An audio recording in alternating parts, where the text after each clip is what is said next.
संसार में माहेश्वर लिंग की पूजा अनादिकाल से प्रचलित है। काल गणना के संदर्भ में लिंग पूजा के समय को निर्धारित करना अत्यंत कठिन है। लिंग पूजा और इसके क्षेत्र पर यदि विचार किया जाए तो ऐसा प्रतीत होता है कि किसी न किसी रूप में विश्व के प्रत्येक क्षेत्र में शिवलिंग पूजन का प्रचलन रहा है।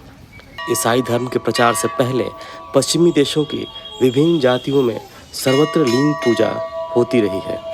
रोम और यूनान इन दोनों में प्रियपस और फल्लूस के नाम से लिंग की ही अर्चना वंदना की जाती थी। इन दोनों देशों के प्रचलित प्राचीन धर्मों में लिंग पूजन का महत्वपूर्ण स्थान था। लिंग पूजा के साथ ही वृषभ यानी बैल की मूर्ति भी पूजनीय थी, जिसे शंकर जी का वाहन माना जाता है। हिंदू धर्म की तरह ही उनकी पूजा में भी फूल, धूप, दीप आदि सामग्री का भी प्रयोग होता था। मिस्र देश के निवासियों में हर और ईशी की उपासना प्रमुख रूप से की जाती थी। हमारे शास्त्रों के अनुसार हर शिव का नाम है, जबकि ईशी शब्द ईशानी का ही प्रतिरूप है, जो महादेव की मातृशक्ति है। उपर्युक्त के इन देशों में प्रायः प्रतिवर्ष फागुन मास में यानी मार्च में लिंग की पूजा हुआ करती थी। यह पूजन वसंतोत्सव के स्वरूप में मनाया जाता था। इसे उन राष्ट्रों का वार्षिक समारोह भी माना जाता था। मिस्र देश में एथियोपिया के चंद्रशैल यानी पहाड़ से निकलने वाली नील नदी के अधिष्ठाता के रूप में ओसरी यानी लिंग नामक देवता को माना जाता है। इस स्थान पर कैलाश के चंद्रगिरी से निकलने वाली गंगा तथा पश्चिम दिशा की ओर बहने वाला सिंधु नद, जिसका दूसरा नाम नील भी है, इन दोनों का अधिष्ठाता स्वामी भगवान शंकर ही हैं। फल्लूस शब्द का अर्थ है अद्भुत, जो संस्कृत के फलेश शब्द का बिगड़ा हुआ रूप है। इसका तात्पर्य यह है कि यज्ञ पूजन करने वाले अपने भक्तों को भगवान शंकर अतिशीघ्र फल प्रदान करते हैं। फल्लूस की अर्चना में उस समय की ऋतु में उत्पन्न होने वाला फल भी चढ़ाए जाते थे। रचनाकार प्लुतार्क के लेखों से ज्ञात होता है कि उस समय मिस्र के देश में प्रचलित लिंग पूजा संपूर्ण पश्चिम के देशों में भी की जाती थी। चीन और जापान के प्राचीन साहित्य के आधार पर कहा जाता है कि उन देशों में भी लिंग पूजन का प्रचलन था।